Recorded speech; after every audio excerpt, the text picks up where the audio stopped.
computer. And it's recording. Okay. Hello, hello, hello, and thank you so much for coming back to Meredyth with a Y. I am your host, Meredyth Willits, and today I have an extra special guest that I am so blessed to be even talking to. His name is Stephen Kramer Glickman, TikTok famous, Instagram famous, television star, music breakout star, podcast host extraordinaire. And he is here today to share with us his amazing story of changing lanes and changing lives. So thank you so very much for coming today and speaking with us. That is the nicest intro that I have had in quite some time. Thank you so much. Well, thank you so much for being here. And I'm super excited to talk about your story and where you've been and where you're going and how you got there. Because I mean, like I told you, we had a lovely chat the other day. And I kept hearing the word change maker in my head. And I was like, this guy is doing stuff. I mean, from charity work, I saw that you work on charities and, artists. I mean, truly, truly a Renaissance man. I mean, I was going through the Wikipedia just to kind of make sure I didn't miss anything. And I'm like, this guy's a Renaissance man. And had breakfast with his mom the other day.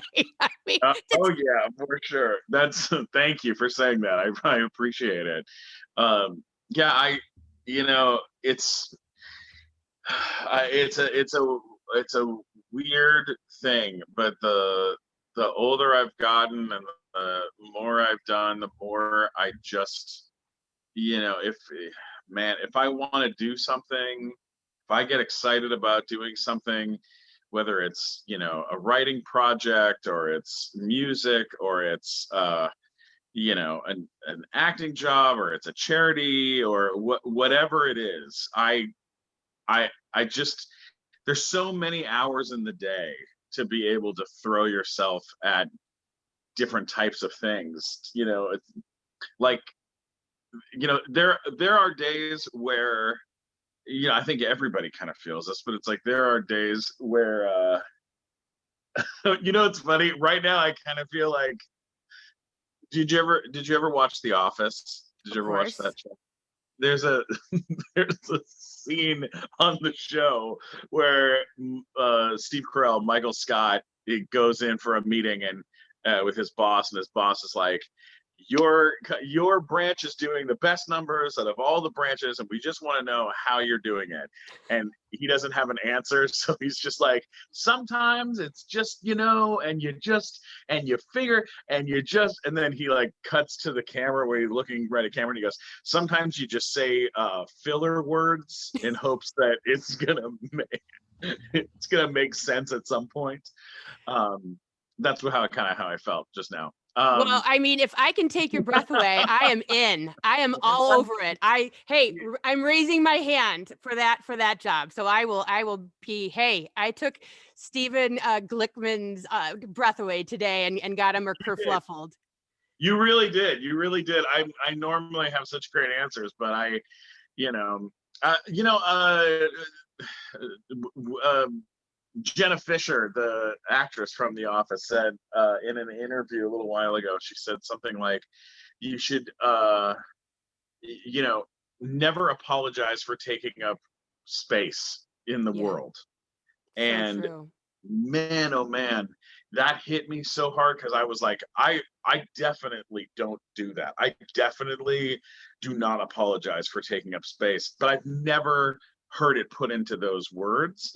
Yeah. And it gave me the words to describe the way that I kind of live my life and have lived my life in a really long time, for a really long time. And I don't, like I when I was younger, I constantly felt like I had to apologize that I was either networking or making moves that other people weren't able to make, or that I was having conversations that I wasn't scared to have, that other people maybe would have been more nervous to have.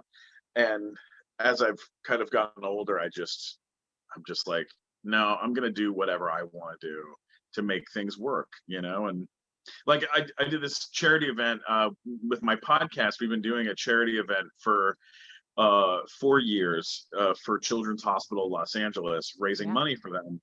And like just as an example, like the first year it was like, we're gonna raise money in the room by getting like some we'll raise a little bit of money, but we'll get people to donate toys. So people, like, we did a toy drive, which is Right. like a very cool and simple charity event.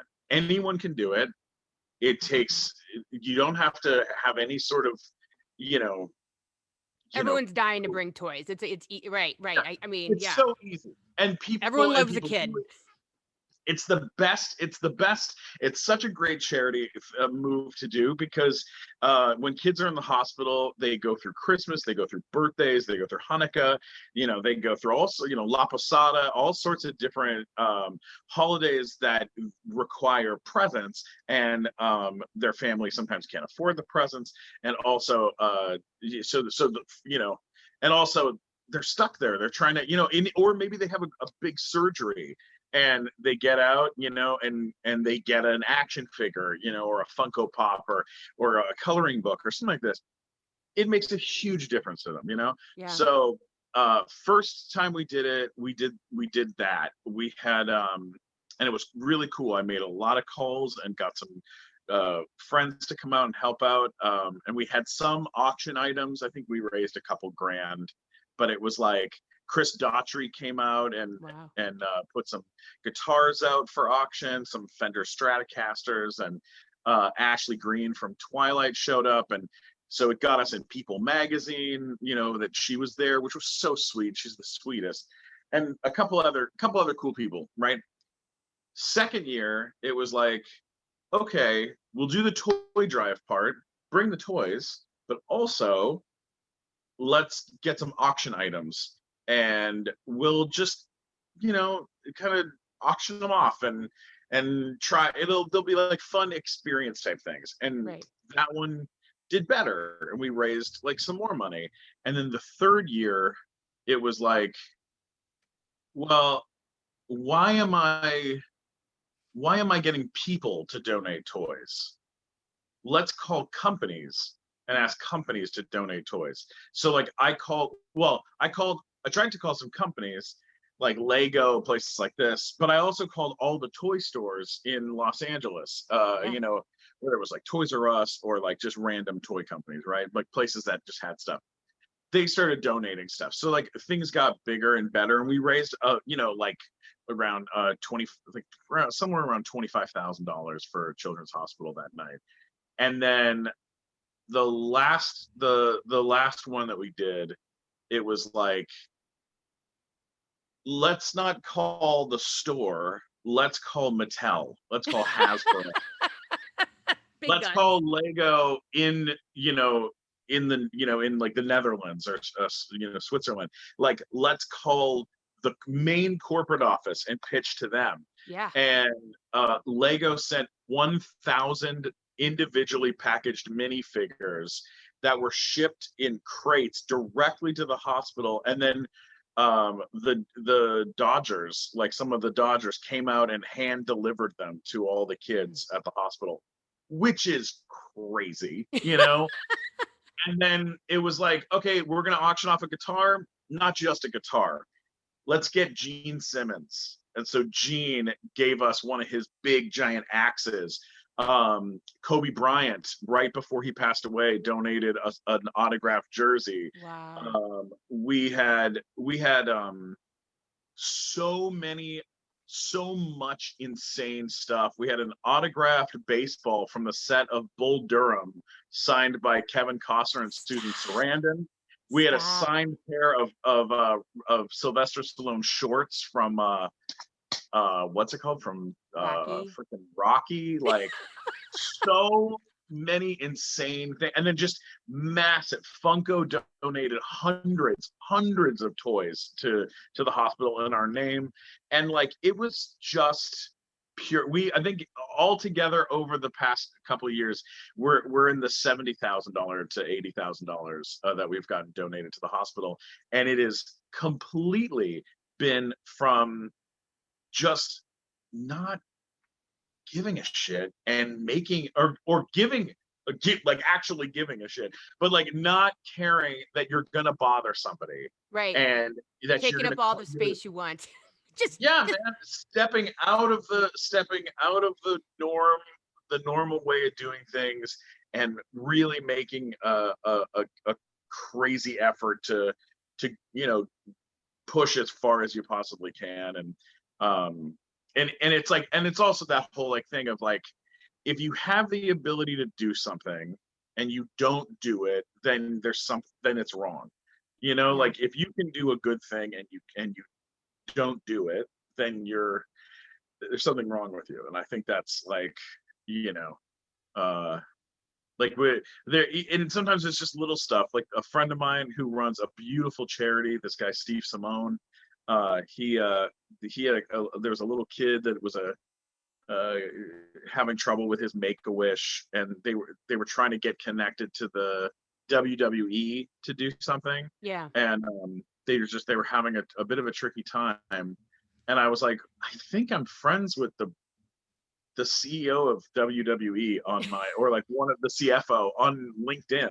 And I like went on LinkedIn and I was like, I am. And I like wrote him, and I connected him with the folks, and they fixed it, and they were able to make something really cool But happen. see, But but it's like, yeah, and that's what I'm it's talking just about. Like cool. when I was, yeah, when I was looking at your stuff, and I know this is going to sound stupid, but like even so much as like, I hope everyone goes and follows you on TikTok, because your content is super fun. It's super Oh, light. And it's also heavy, which we're going to talk about, sure, and sure. in a good way. But like even when you paint something and someone like buys it kind of, and then you have them on though, and you show them, and you're over there talking about them getting your painting, and you're No, signing the it's like back of it. You don't it need to do it's that. so I, it's so fun. It was literally because my mom was in visiting, and she was like, "What do you have this painting?" I was like, "A painting I did of Boba Fett," and she was like, "Why do you still have this? You should get rid of this or give it away or sell it or something." And I was like, "It's been sitting in behind my couch for like 5 years. Like I Right. don't know what to do with it." And I was like, you know what? I'm gonna make a video and I'll post it on TikTok and see if anybody wants it. And I just made a video and I was like, make me an offer. Anyone want it? And I'd done that before on stuff like, on Facebook, and my friends will be like, "Oh, give me $5," and you're just like, "Damn it," Turds. for, what a waste of a post. Um, but then on TikTok, someone bought it like for $200, like 10 minutes later, and I Yeah. was like, whoa.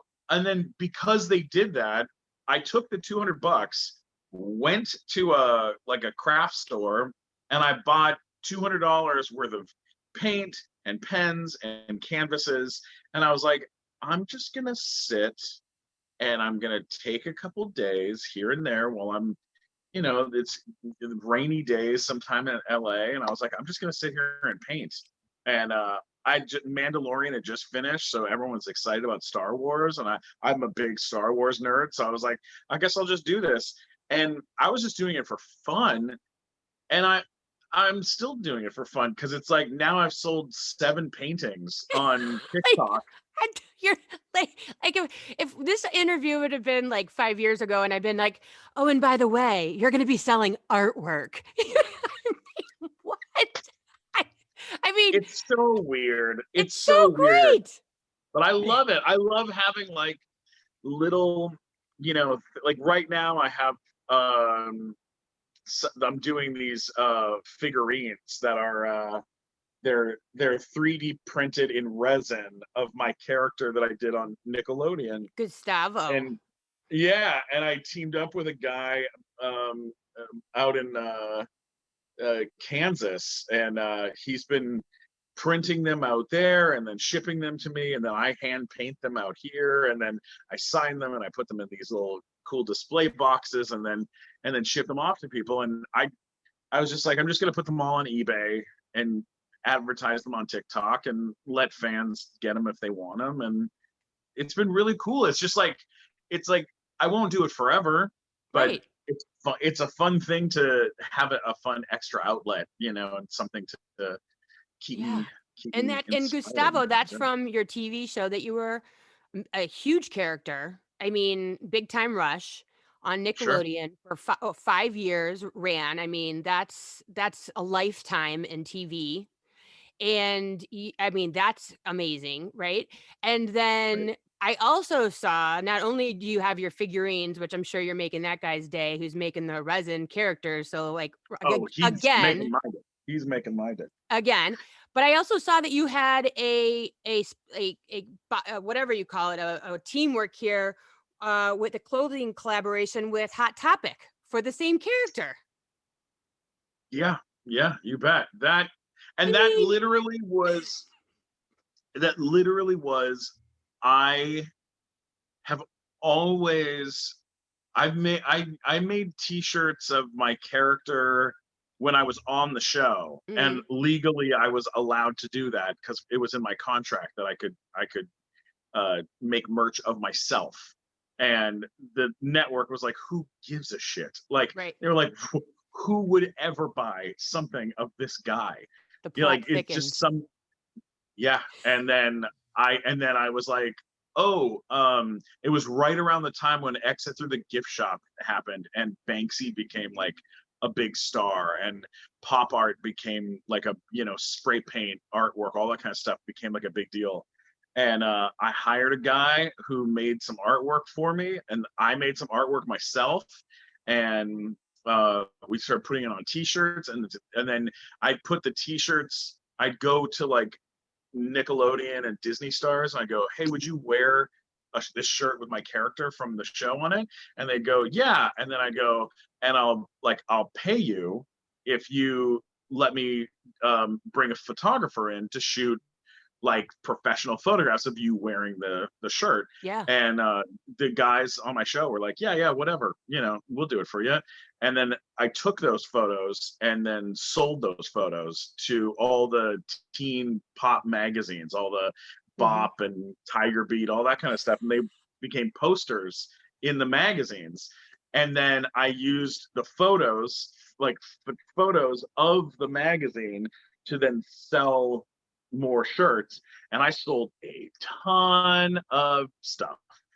And the network was so pissed. They sent a cease and desist to their own star of their own show, like Stop. during the taping of the show, like sent a cease and desist to my lawyer, and my lawyer wrote back, he has full right to do this. Yeah. Here's the It's a dumb contract he idea until it's signed. a good idea. You know what I mean? Like, hey, Yeah. shoot, what is it? While the iron's hot, right? You know what I mean? Like that's I mean, I wouldn't have, if there would have been no need for me to do it if they had made merch. But right. God bless Nickelodeon. But they are, at the time, they were morons about making merch for the most popular television shows on their network. There Yeah. was almost no iCarly merch. There was almost no Victorious merch, and literally nothing for Big Time Rush. And we were pulling in 9 million people a week watching the show Who would just have in America. yeah, And it pain. was like, Yep. come on, guys. So I Figurines. was, I mean, and did we learn nothing from InSync? I mean, come on. come on, guys. So yeah, I was doing that, and then the whole time I was like, man, if I could get this into Hot Topic, I would be I would make $1 million. Like, this would be such a huge deal. And I reached out to everyone there, and there was no interest. And I was like, okay, all right. And so I just did it myself, tried it myself. And then once my social media started getting big, and I started getting, at the time I was at around a little around 500,000 followers on social. Um, I was like, I'm going to try it again. But Mhm. this time I used LinkedIn. I went on there, went to Hot Topics um, company page, and then I looked. It says, there are 1,200 employees of Hot Topic on LinkedIn. So you click the number, and then it gives you the list of everyone who works at Hot Topic. And then I just friended every single person on the list, all Listen, thousand something kids, people, right? listen. This is how it happens, kids. This is how you do it, kids. This Mhm. is how there's a way to make it work. Yep. And of the let's say I friended 1,000 people. Of the 1,000 people that I friended, 200 of them agreed to be friends with me. Of the 200, I sent an email, a message on the website to all 200 people. Of the 200 people I messaged, one person, one employee wrote back, "Oh my God, it's Gustavo from Big Time Rush. I love you. Oh my God, we would love to do. Let me call. Let me tell my boss. Let's blah blah blah blah blah." Everyone else either didn't respond or just said no right away. But one lady was like, One. "I love you," and that is what got me in the door there. And then I went in and met with them, and then sold the concept of doing shirts. And now they have 6 designs of mine, that of my face and my stuff on there, and it's so fun and so cool. And I've made a little bit of money from it. Like, it's been okay, but it for me, really, it's just that it was like Your heads something on that a shirt at Hot Topic. This is our childhood. I mean, oh, you get come it, on, oh my God, are you kidding me? I would go there all the time. I mean, it's my favorite store in the mall. So, right? being able to have that, and it's just, it means so much to me. It's so cool. I love it. I I mean, love you it. literally, it's like, I mean, most people would have been like, hey, I was on a TV show. I know you've worked with, you said Jennifer Aniston on, was that a movie? And I mean, Yeah. painting, and okay, now you've got your face on a t-shirt and you're doing this and you have your podcast. And then 2020, COVID, Boom. boom, Boom. Yeah. boom, Rough. rough. 2020 was a 2020 was a hard year, but I mean, I gotta be honest. You know, I thank God for 2020. A lot of things, a lot of things happened in that year that are very, very difficult.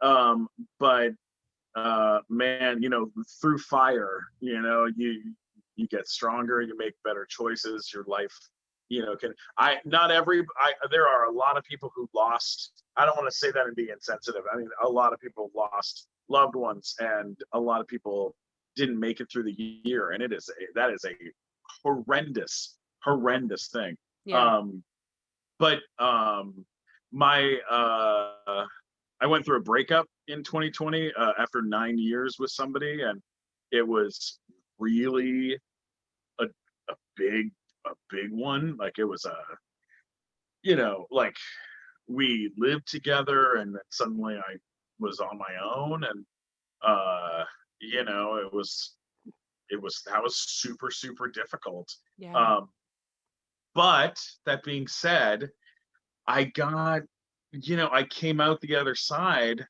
um, really knowing, like, I'm knowing myself a lot better. Yeah. And I'm super, super lucky that, because I'm in the Writers Guild, I was able to get a therapist and, like, have someone to talk to every once a week. And that really, really, really helped, having that. And then I have an incredible support system with, like, family and friends. And my ex and I are friends. Like, we're like,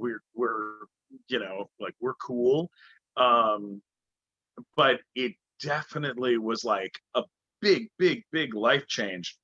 Yeah. And I feel like I feel better now in my life than I have felt for a very, very long time. I Do you mean, do you it's think you would been, have went do you think you would have went to therapy had you not had the breakup? I mean, and then I mean, I had already been to therapy a couple of times, for different things throughout my yeah, life. Like when I got on Big Time Rush, so many things changed in my life in such a quick um, thing. I mean, I went from being this broke stand-up comic, working for $5 an hour. Literally, I think I was getting $5.50 an hour to work at the Comedy Store, I love it.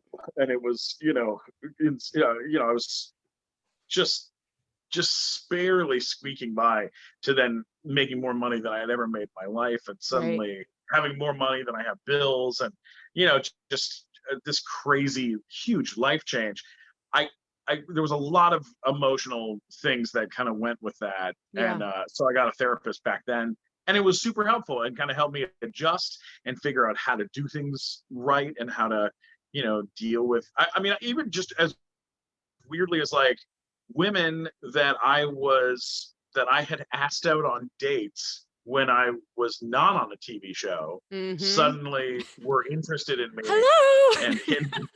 Hi, I'm here.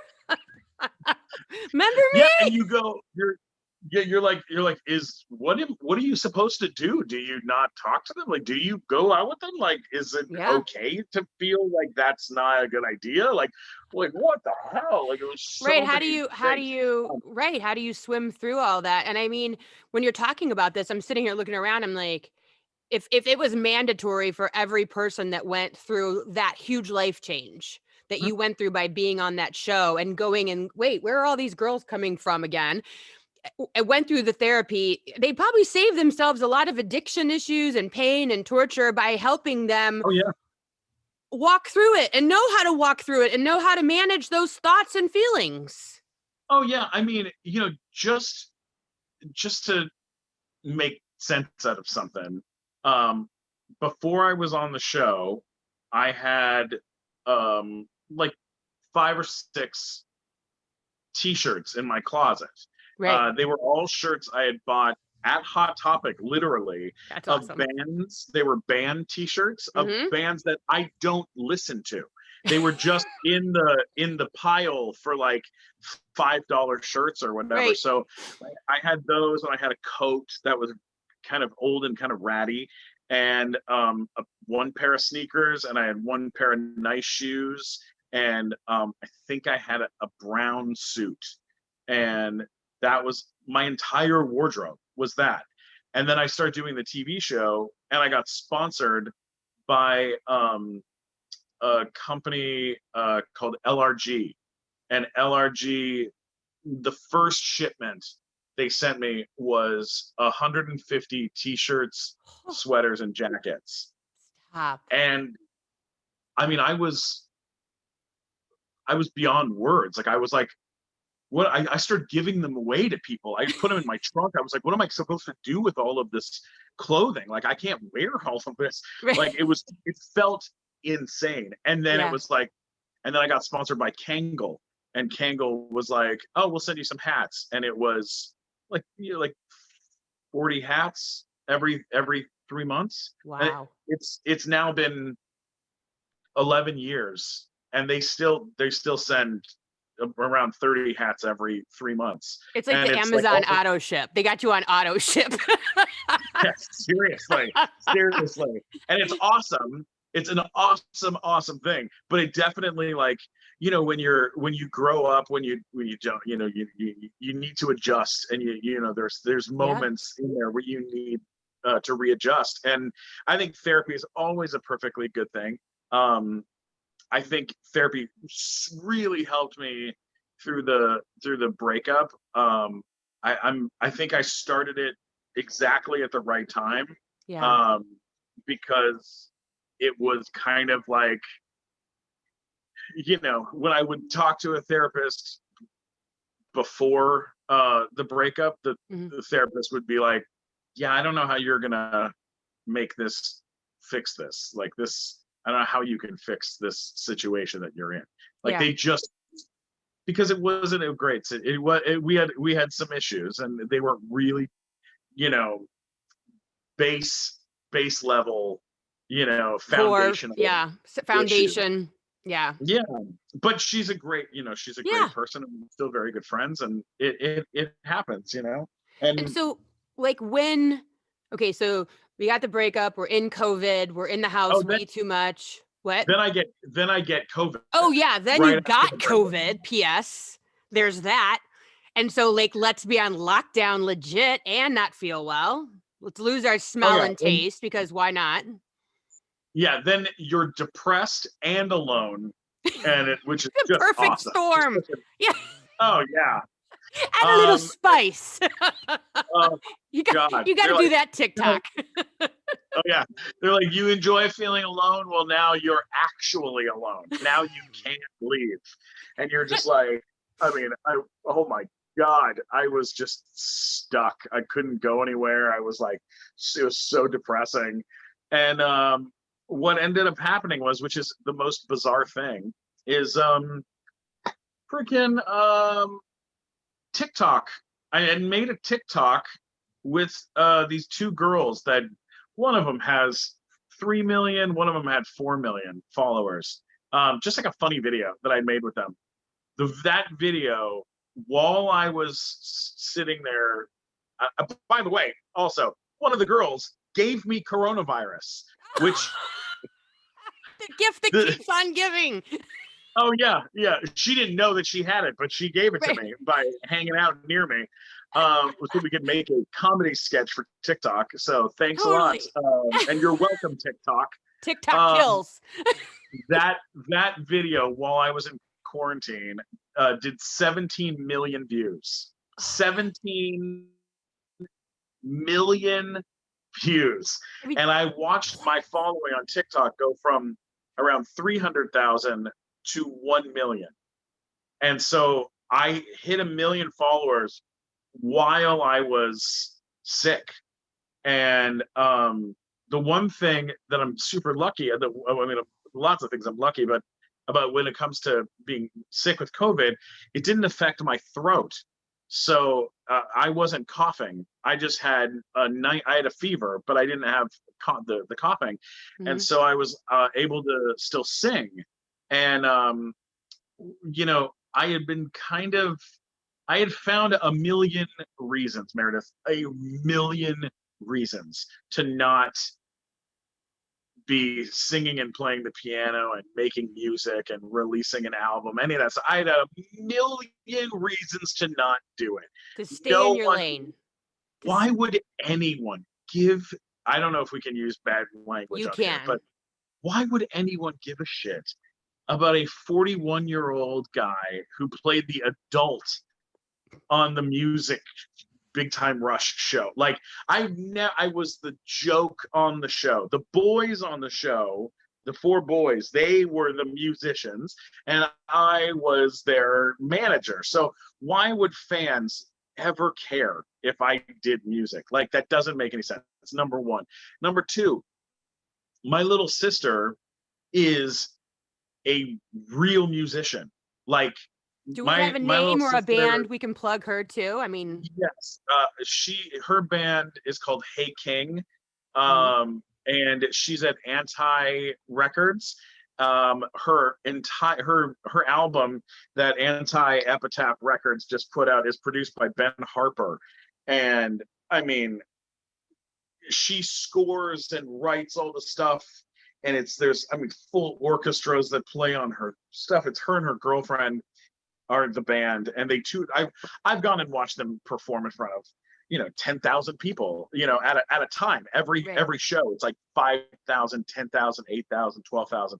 And so you look at that, you're like, okay, well, we already have that in the family. Like, I'm not gonna do that, and they're and but my sister was always very like, going like, oh, you should make music, you should make music. She was always very, pushing me to do that.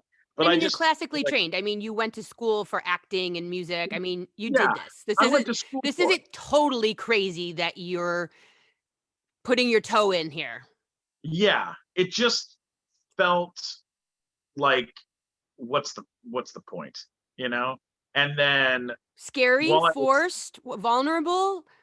I mean, I there's mean, always yeah, a point, but vulnerable. I mean, it's very, it's also, it's like the stuff that if I was going to record an album, then I'd want to sing songs that mean something to me. And I don't write music, so I'd be singing covers of other people's stuff. And it was like the songs I'd want to sing are like Billie Eilish or Post ugh, Malone or Radiohead, stuff like that. And it's like I was like, it just felt scary to do something like that.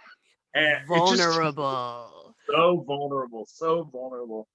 And then I one night uh, I was like, oh, I just hit 1 million followers, and I'm like sick, like a sick at in bed, and a friend of mine was like, oh, you can go live on TikTok, and I was like, oh, I didn't know that, and they were like, yeah, you should do a live, you should go live, and I was like, oh, okay. And I like took my phone out and I was like, I'm gonna sit at the piano, I'm gonna go live, and then I'll just take song requests. And that'll be fun. It'll be like piano bar, where you sit at a piano bar and you say, oh, I want to hear this. And so I sit down at the piano, I go live, and 42,000 people tuned in. I mean, I could. 42,000 people I was on for a half hour, I love that and so much. it's so many people. That's 32,000 more than your sister. Oh God, Oh, forgive me. wait, Hilarious. I hilarious. I was just sitting there, just like I was like, okay, I'll take song requests, and then the people would say songs, but it was going like this. Yeah, So I would like touch it, just try to slow it down, and I'd right. look and I'd go, okay, I guess I'll do, I guess I'll do this, this song or whatever. And so I started doing songs for people, and I did 1,000 Years by Christina Perri, and then I did Losing My Religion by REM, and then I did. I was like, oh, I'm going to do one that I pick, and I did a Radiohead song, and and then people were screen recording the performances with Yeah. their phone and then posting it and tagging me, and I was like, oh, this is pretty crazy. And then the second time I did it, 2 days later, it was like 54,000 people. I mean, And that's a stadium. P.S. That's a it's a lot. stadium of people. Let's just go there for a minute. It is. It really is. It It's a is. hell of a lot of people. Hell of a lot of people. Yeah. And it made me feel so good, and made me feel like and then I was like, maybe I should make a fucking album. Like, what am Right. I doing? And I spoke to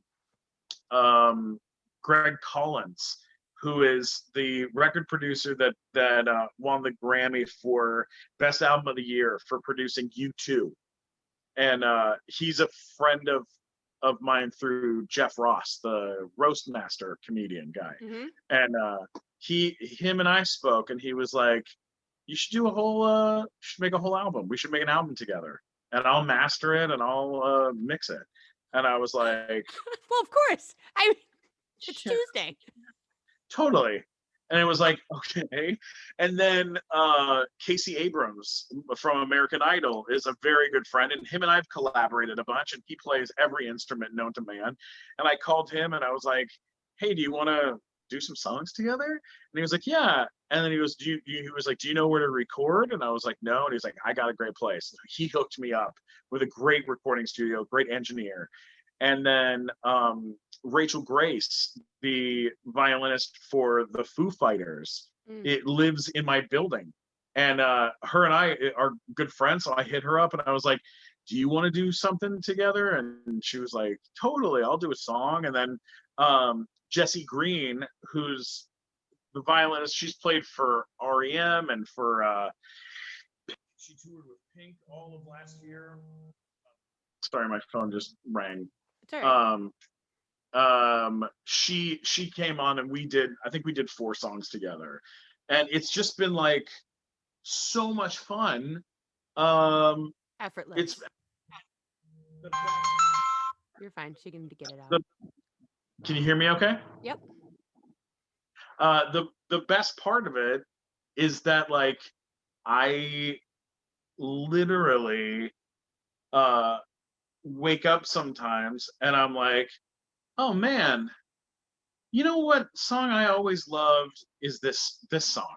And then Yeah. I always loved, you know, uh uh I'll Be by uh Edwin McCain. And I was like, I'm gonna go do that. And then I call the recording studio. I'm like, can I come in? Yeah. And they're like, yeah, tomorrow. And I'm like, sounds great. And I work on it and I go in the next day, knock out a track, then I send the track to Casey or to Jesse or one of these people I work with, Hmm. and they record their parts. I've never seen them in person.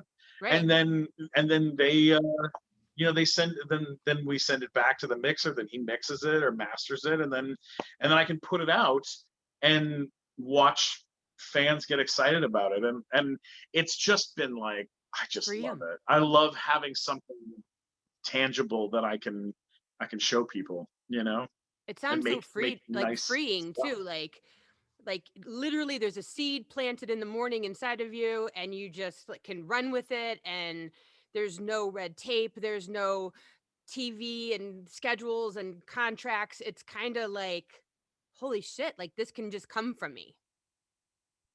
Yeah, you can just like, and back in the day, if you wanted to do a cover of a song, you would have to go to the label to get the rights to re-record the song, and you'd have to pay for the rights, you'd have to do this. It was like a whole giant pain in the ass. Hmm. These days there's a company called DistroKid, and what you do is you just go on there, you after you record the song, you go, this is my cover. And they go, okay, who's the artist who created the song? You go, the artist is Radiohead. And they go, okay, that'll be, $18. You go, here's $18. And then they go, okay. And then when the song gets released on Spotify and all these places, they are the ones who divvy up the money. So the money they set the money aside for them. And then the cool thing that I get to do is that, like, if I'm teaming up with an artist, I can be like, this person, this person I'm working, 50% or 25% or whatever, of the thing, you So it's know? not like this big, huge upfront. This thing could flop. I don't really want to invest $3,000 to buy the rights to sing this song. It's more like, hey, let's see what happens. We'll, try it. And it's no harm, no foul. If I benefit, great. If I don't, I'm not out $1 billion. Totally, totally, Totally. absolutely. Which is like a total Yeah, it's freedom. great. Yeah. Yeah, it's so nice. It's such a nice change. And so I you've love been it. a stand-up comic also for 20 years, 25 Oh years? no, 16 years. 16 years you've been doing stand-up comedy. And it's funny because it's like this perfect storm, breakup, COVID, now you can't leave the house, nothing's working, there's no stand-up comedy. And so like being a creative, it's just bubbling and bubbling and bubbling and bubbling inside of you. And here it comes. It needs to come out. And it can either come out as art or it can come out as what negative or what. And here instead, it's like it literally had to come out. Absolutely. Like And the that, exorcism. during it just keeps coming out in all sorts of different fun and creative ways, whether it's writing or it's music or it's producing or it's acting or auditioning or whatever it is. It just kind of keeps coming out in fun, weird, quirky ways, and I'm super lucky that I have the opportunity to be able to do that kind of stuff, because not everybody does. Like, sometimes, I also like to have those kind of skills too, to be able to use them to you know to have the outlets and do that, is really, really nice. It's a I mean, really and you great have the feeling. connections, but you did the work, like when I'm like watching the, I have 2 older kids, and my husband and I were always like, "You gotta friend them on LinkedIn, you gotta follow it up with an email, you gotta," and we sit there and tell them, the older kids, these things, and they just go, "Yeah, yeah, yeah," and roll their eyes, and, like, you did the work, you know, you're doing it. It's not just, "Oh, and my friends are like the Foo Fighters and U2 and Casey Ab," it's not like that. It didn't No, start that way. Like, you did the work. You did it. it has to come from a real place. It has to Right. start with real stuff. And, I'm, like, just like when I started the music thing, it was like, if you asked me who I knew in the music industry when we started, right when I started, I would have been like, my sister knows some people because she works in it. Um, I met Randy Jackson one time.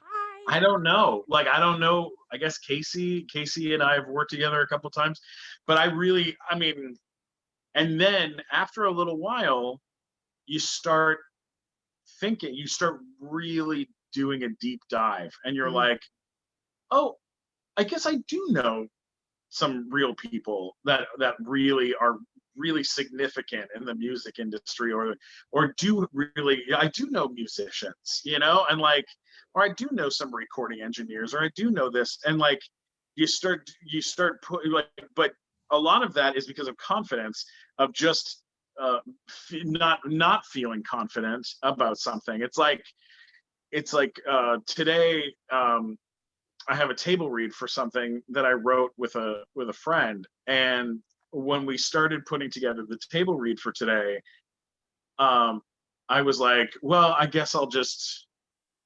maybe I'll call like a friend, see if someone will do something as a favor, like, Mhm. because you're not feeling very confident about it. But then after a couple minutes, you're like, well, wait a second, if we're gonna have a table read, let's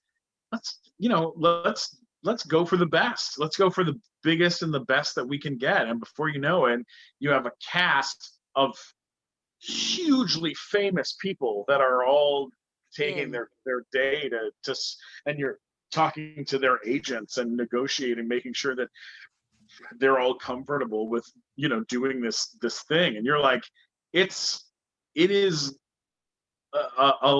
like, confidence is a very underrated thing. Yeah. And like, I think a lot of us sell ourselves short. I know I have, and I know I have a lot of friends that are super talented, but they sell themselves short. They just go, it's not worth making the effort. And Or you or said, I mean, I'm like, gonna with your podcast, sorry to interrupt, you said with your podcast, like, that's how you started. You're like, "Who's in my phone? Who's in my phone?" 100%. 100%. It's like I wasn't, I mean, I was trying to play it smart too, but I was like, you start small, start with who you're friends with, start with people that you kind of know, and then build from there. I mean, whenever we would do a show, we'd have a new person that gets added to the pitch list of who, when we go to the next person. Like, when, a few months into doing the podcast, it would have been like, oh, Marcia Gay Harden, we really want you to be on our show. So far we've had um Keith David from They Live, and we've had John Heater from Napoleon Dynamite. Like, Yeah. would Jonathan you Banks from Better Call Saul, I saw that. like, in the beginning it was like we had a Mm, couple people, and then we were pitching to her, right, and then now when we pitch the show, it's like, we're almost 200 episodes in. We could pitch to anybody in the right, world and be fully confident that right. we're valuable enough that we can do it, because of who's done it in the past. But it takes time. It really, really takes time, and it takes, like, doing weird stuff, and asking, like asking hard questions and getting press and doing all sorts of. We've had a lot of weird guests on that show. I love the nighttime show. It's like my favorite.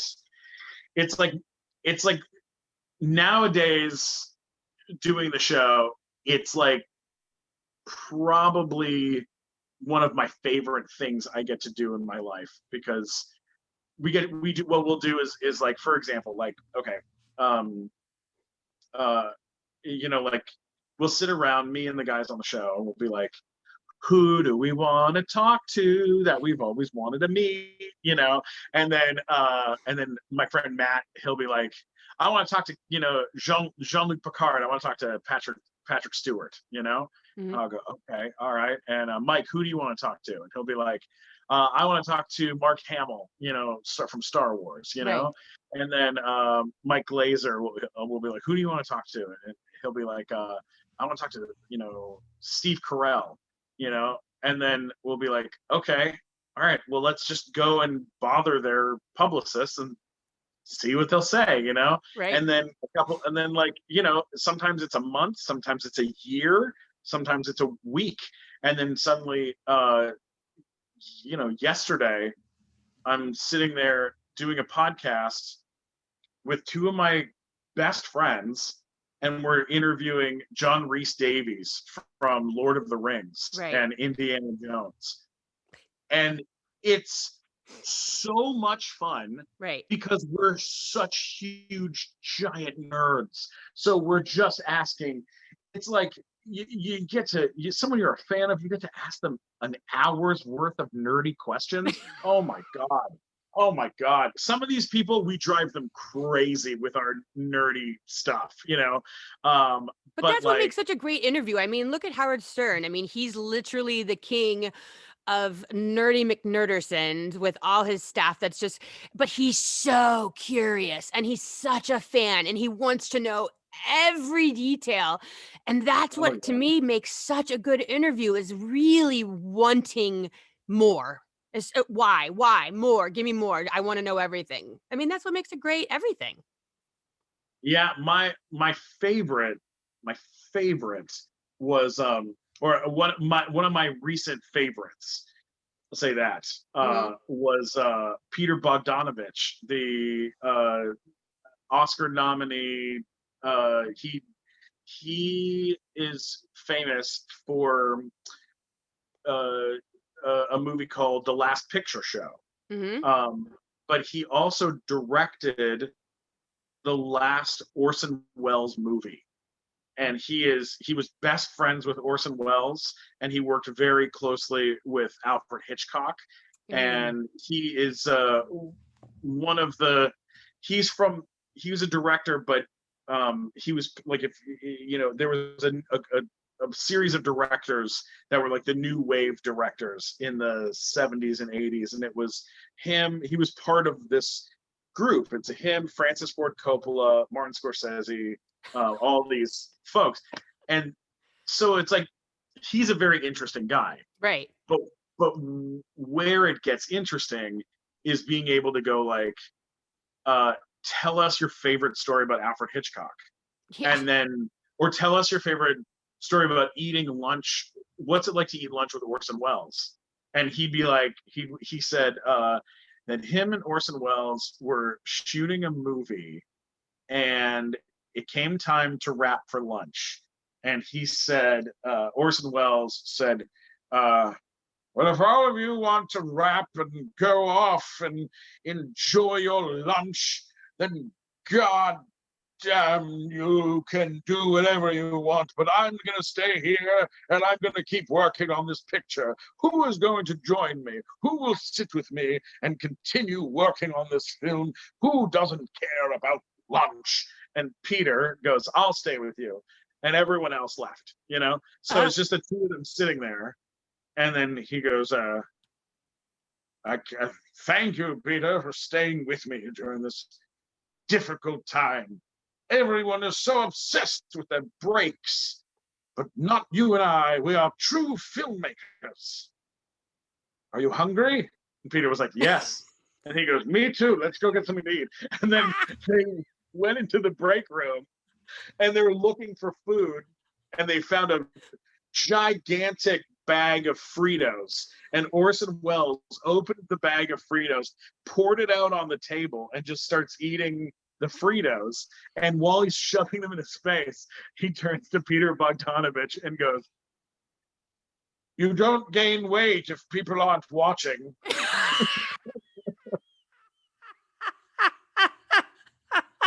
Stop it right now. It's so good. It's so good. Or like, we had Bruce Valanche on the show. Uh-huh. Bruce Valanche wrote every single line of dialogue Bette Midler has ever said in any movie or television show. He Ugh. wrote all of her stuff. He was her personal writer. He wrote all the jokes for the Oscars and the Emmys and the Tony Awards for 30 years. Head writer. And he was the middle square on Hollywood Squares. Well, there's that. And the guy is just a legend. And so, but while we're interviewing him, we're like, it says in your credits that you worked on the Paul Lynde Halloween special. Do you remember Paul Lynde? No. He was the dad in the movie Bye Bye Birdie. He talked like this. He was also in the show Bewitched. He was the uncle. Yeah. That guy. Yep. So we're like, what was that like to work on the Paul Lynde Halloween special? Any memories of that? And he told us a story that one of the cast members of that show, the Paul Lynde Halloween special, is Margaret Hamilton, who played the Wicked Witch of the West in the movie The Wizard of Oz. Stop it. So he told us a story that Margaret Hamilton told to him about working with W.C. Fields when she was a kid. And no one had ever heard this story. And it's like, that's my favorite part about doing podcasting, is that like you can uncover some gems and learn some things, from people and stuff. And the takeaway with the W.C. Fields thing, just to paraphrase it, but it was that W.C. Fields when he made movies, he would put in, he'd have a lot of dirty jokes in his movies, but he would always put in a joke that was so offensive, so horrible, and like just demeaning and disgusting that the studio would, of course, tell him, and they'd have to take it out once they had shot it, and he would use that as a bargaining chip to keep other dirty jokes in the movie, which is something that tons of famous directors and people have done since then. But he was kind of the first one to ever do it, and so that was pretty cool. Like, just I love learning, and I love Hollywood, and I love the industry and all the bizarre, all the bizarre pieces of the business, and sometimes you uncover really. Sorry to talk your ear off about this, but I love it. Please keep going. You uncover like stuff that is like really phenomenal, like Darren, the lead singer of oh my god, now I'm sing the song. Oh god, I'm totally blanking at the moment. It's all right. But it's okay. There's been a lot of really incredible things. I mean, when we had Joey Fatone on the show from NSYNC, hearing him tell, knowing that how badly NSYNC was screwed over by their manager, is pretty well known, crazy stuff. But what I didn't know, which we learned on the show, was his manager, that guy Lou Pearlman, in the contracts, he made himself the sixth member of the band. So is he double dipping? He was triple dipping. He fired their lawyer, so he was doing all the legal work. So he was taking that percentage and his manager percentage. But then on top of all of that, if like let's say the contract for the music video was all the guys get their own brand new clothing and they all get a brand new motorcycle as part of the deal, Lou Pearlman would also get the exact same thing for himself, because in all the deals he was an equal part to them, so he would get paid the same amount and What? he would get all the fun extras and things that they would get, and none of the guys knew that was going on, but that's what he did. It was fucking crazy, man. He was That's a insane. bad guy and he is dead. I was gonna say, I thought that he was dead. I mean, parting Yeah. is such sweet sorrow. Um, Right.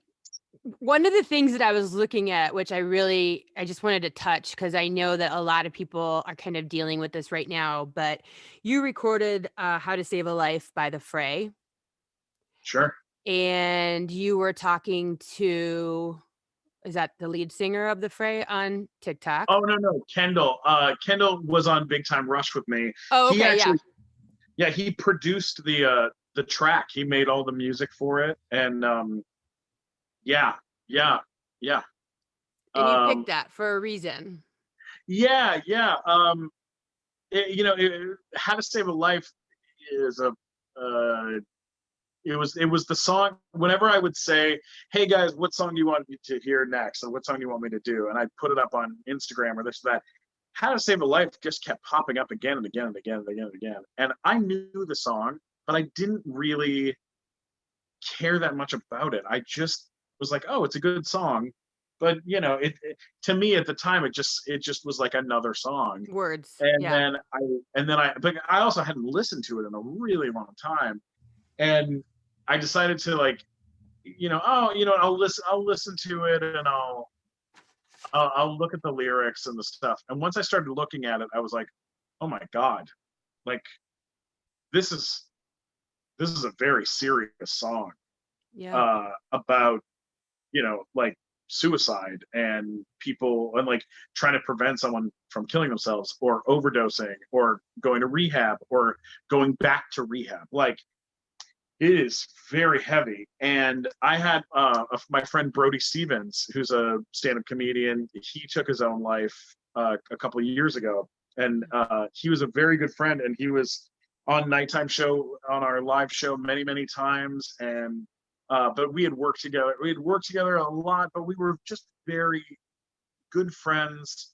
And we'd performed together so many times, and it just, I knew that he was going through a lot.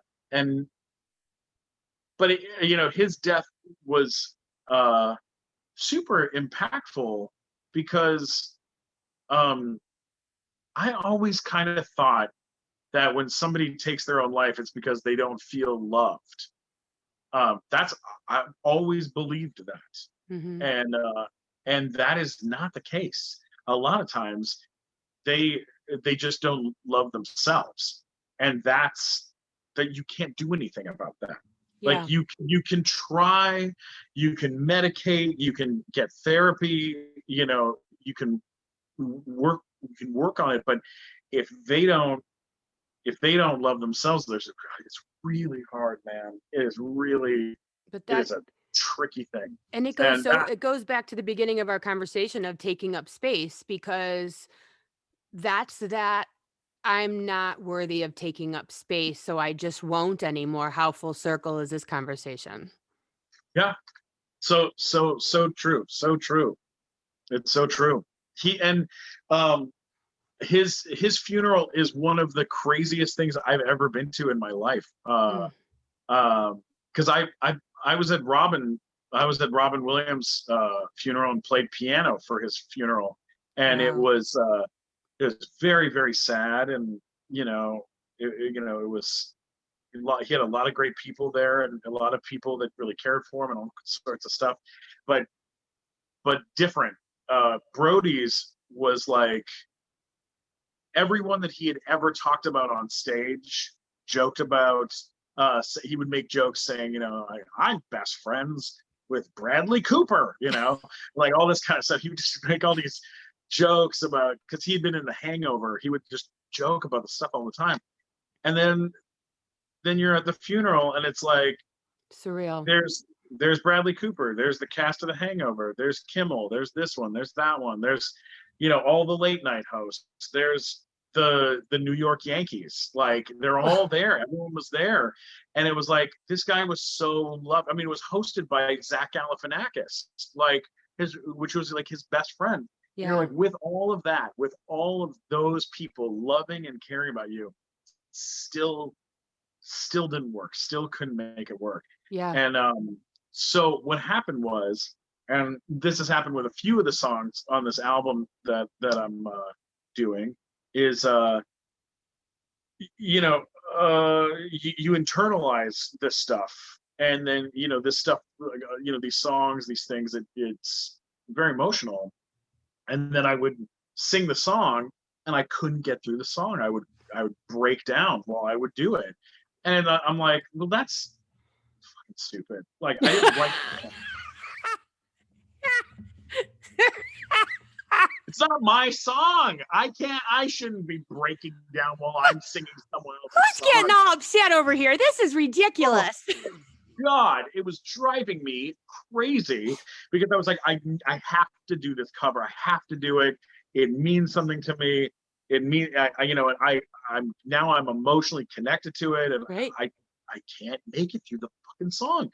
And I was sitting and playing the piano, and then I realized, I was like, well, okay, it's not much of a cover to do a piano song on the piano. That's kind of boring, because I'm not going to play it as well or the same as the guy that wrote the song. And in the original track, it's just piano and him and a little drums. So I called Kendall from Big Time Rush, one of my dearest, friends in the world. And I was like, dude, do you want to do this together? And you can sing harmonies on it, and do guitar and pick it out on guitar, and play bass and do a little drum stuff. And he was like, yeah, let me see what I can do. And he created the track completely on his own, and it's gorgeous. And then he came back, gave it to me. I went in the studio and recorded it. And by doing it with Kendall, it brought some levity and some hope to something that was feeling pretty dark, if I'm being Yeah. honest. Yeah. And it made it so much better. And It's like something um was repaired.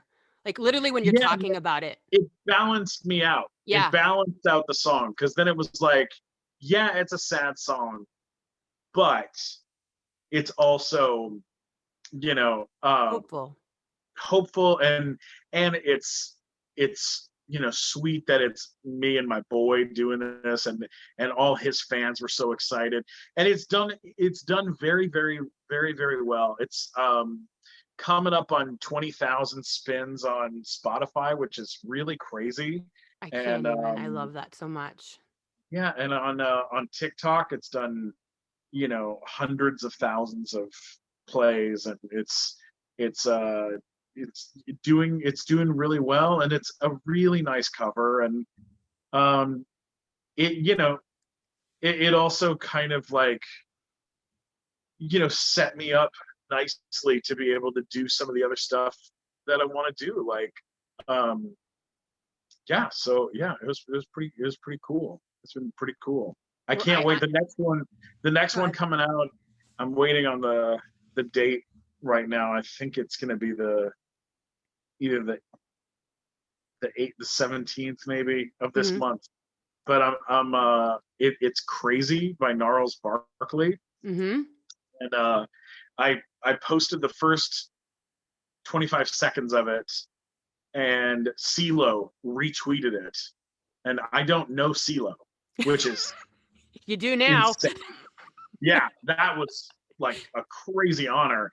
And then yeah, long story short, I posted 22 seconds of it on TikTok, and in a week and a half, it has done over 700,000 views and over 3,000 hours of listening time to something that's 22 seconds long, which is a ridiculous number. And I'm not like with a label or anything. I'm doing this Yet. yet, yeah. But I mean, I'm gonna put it out on my own. I'll put it on out through DistroKid, and I shot a music video for it, which was super fun. Aw. Um, God, shooting it, even just doing something like that. Anytime you take one more step forward, or take things a little more seriously, Yeah. man, you have to read, you gotta, you know, stand tall and believe that you can do it and that it's not embarrassing. You're not going to embarrass yourself, and you're Yep. like, you know, because you're like, well, sure, I'm making songs, but then I see a music video and like, God, I feel like such a fucking idiot. But then I'm like standing on a rooftop with a drone circling me on a rooftop singing the song in downtown Los Well, Angeles. clearly, I And mean, you're you too. I mean, Bono Junior over here, right? hell yeah, hell yeah, absolutely, absolutely. Pretty fun, I very fun. love that so much. And I just want to let you know I am seeing some songwriting in your future. So you need to put that journal next to your bed because I see Ooh, that for you. really? I do. I'm telling you because that's still in there brewing. That's over there up your heart. So I think that you need to Okay. just start jotting some stuff down because it's in there. I mean, you're like I told you, you're a renaissance man. You're a writer. You're a doll. I'm not kidding. I'm not blowing smoke, dude. I'm telling Thank you. you. Thank you, Meredith. I appreciate it. I appreciate it. It would be yeah, something to consider for sure. For Put that sure. journal next to your bed. I'm telling you, when you wake up, just start writing stuff down. I don't care if it makes sense. I mean, some of the best riffs of all times and best songs of all times were written in 30 seconds. So like you never know when it's gonna show up and you don't want to squish it and go, oh, that's also not my lane. Cause as we've seen today, you got a lot of lanes. It's okay to be a freeway, Yeah. It's okay. You're the All Los right. Angeles freeway. Yeah, Well, it's I hope okay to be that the like 405. You don't have to be Mulholland Drive. You don't have to be you don't have to be a one-way street.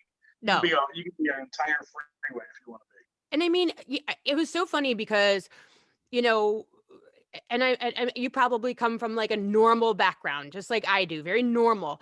And sometimes when you start stepping out and you start stepping out, the people that you know the most, a lot of times you feel the most weird around like who do you think you are? Like Right. why do you think that you can do this?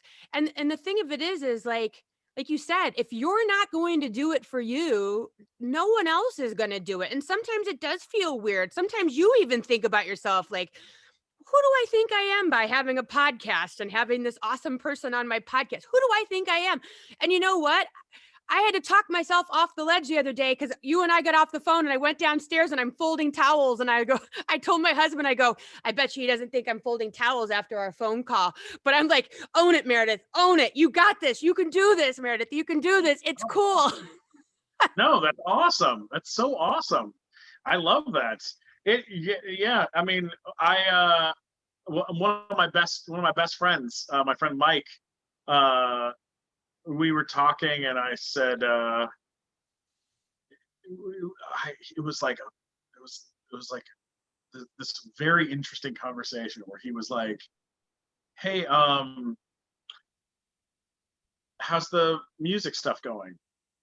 And I was like, "Uh, good." And he was like, "Yeah, I kind of noticed that you hadn't told me about it." And I was like, "Oh, yeah." And then he was like, like just because I'm not involved in it doesn't mean that like you have to like not talk to me about it. Like Aw, you can tell me when you're doing things, aw. even if I'm not involved, And I was like, okay. And he was like, so, you don't have to feel shy that you're doing something that's different than the stuff that we do, And I But was it's like, scary. yeah, I was like, it is. It's nerve wracking to Yeah, admit that you want to do something different, it And is.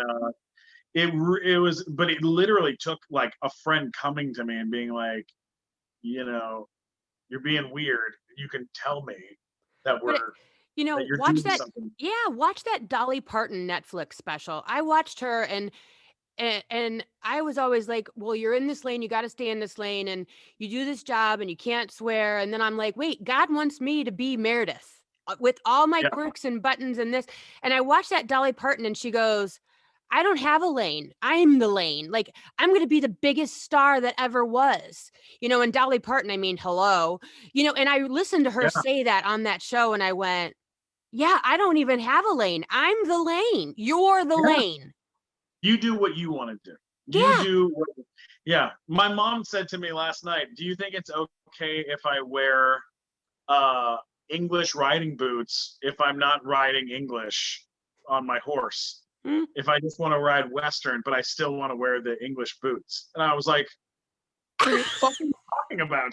I was like, "You wear whatever the hell you want." And she was right? like, "You're right. I am gonna do that." I was like, "Yeah. Who gives a what? Someone's gonna give you shit for the kind of boots you're wearing? Kick them in the face, from your horse. I Kick love them it. from the horse, you From know." the horse, kick him in the But face. people, no matter what They're gonna age, talk.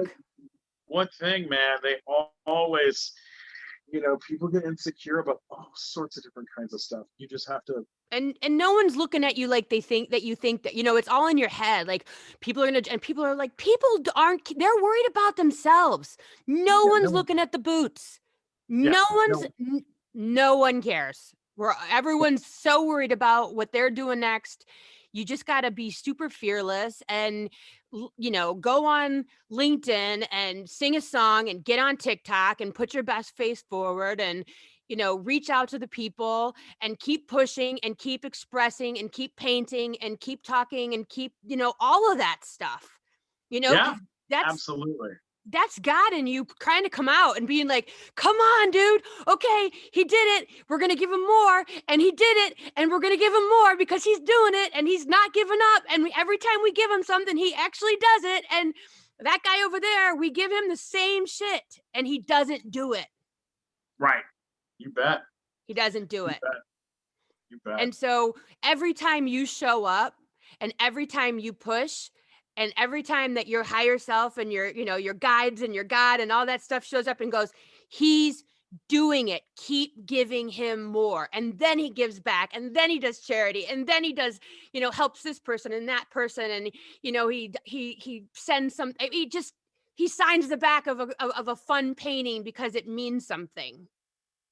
And I hope that you know Right. that it does mean something, to all of us that are starting Yeah. out, even though I'm just a wee bit older than you.